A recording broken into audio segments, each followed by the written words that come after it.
Virat Kohli batting at 3.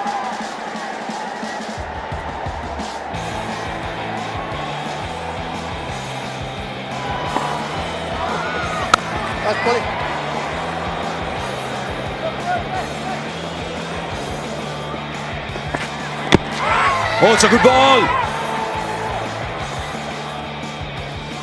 I think there might have been just a little bit of an inside edge. At least there seem to be two sounds in our ears. They're not going for the DRS. This was that last ball. There had to be an edge, yes. Got him! There he goes, all along the ground. 4. Very hard, straight back in an area you hardly ever find a fielder. Yes, he's got a little bit of groove. And yes, somebody said catch it. And he didn't even have time to move the bowler. Excellent placement. Very difficult shot to time, but it was the placement that was the key. Off the bottom edge, will run away for 4. But again, it's another muscular attempt from Virat Kohli. Virat Kohli usually very efficient in changing gears in his innings. Sliding on a bit, Hayden Walsh Jr. with this delivery. Just nearly was hoping for something to play on there. Top edge all the way for 6. No problems with that. The space in the space, there's bounce as well. He was trying to bowl maybe a slower bouncer. The ball still came on. Just have the eyes of the ball. It's not, again, perfect execution. There was a bottom edge 4 earlier. This is a top edge 6.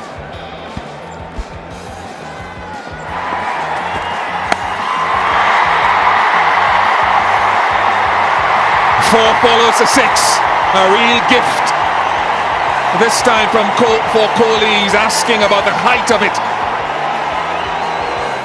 He wants a waist high full toss to get an extra ball, but you can see the ball was dying as it came close to him. Yeah, started off looking really high.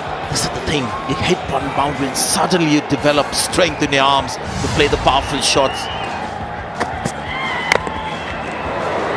Again,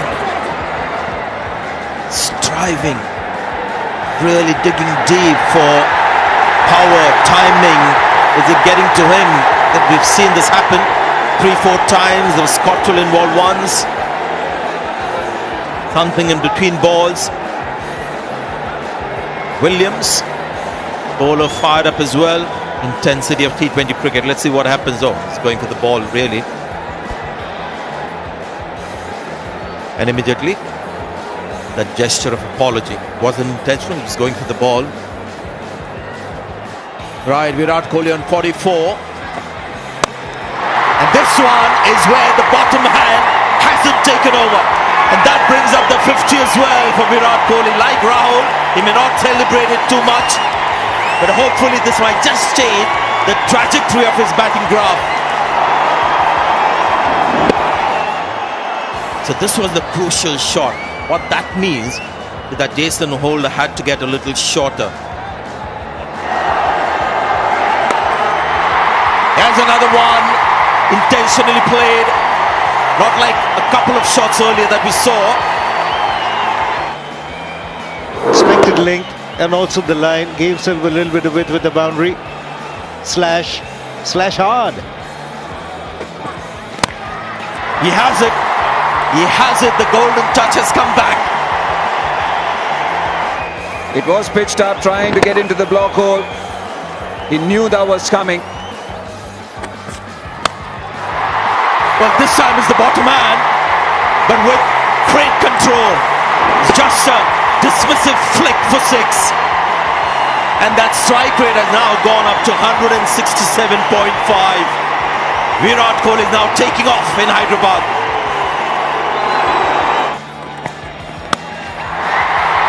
He's got all of that. This is one of the defining shots. Not quite as dramatic as the one that soared into the night sky over mid-wicket, but will do over square leg for 6. He's walking this game now. and he goes over, cover for 6. 200 comes up for India. Who would have thought that 200 you just walk it? It's that kind of ground this. But Virat Kohli is that kind of player.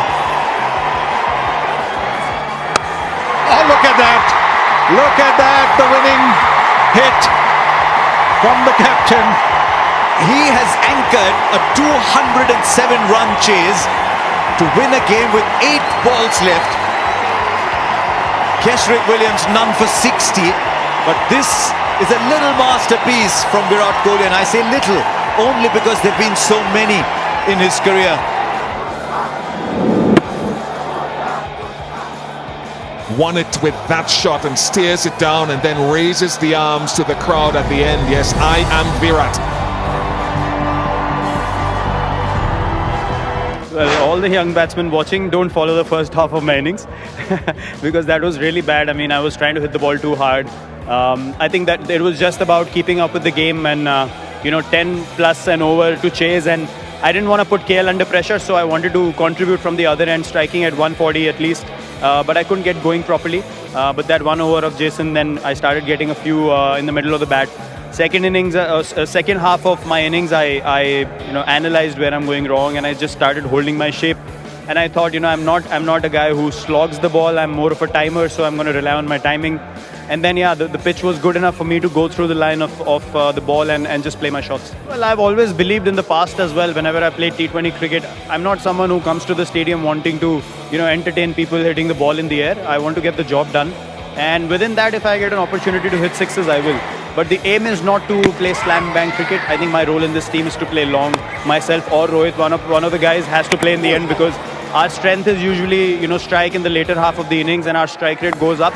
That's the role I play in every team that I've played in. And the basic funda is that I don't want to change my game too much because I play all 3 formats and I want to contribute in all 3 formats. I don't want to be a format specialist. It's about contributing for your team and making the team win, whether it's T20 today or Test cricket like Eden. I just want to score runs every game. Yeah, final question. We also came to realize today that you watch a lot of cricket around the world, especially the Caribbean Premier League, because there was some moment out there which suggested that Virat Kohli watches everything that happens all over the world.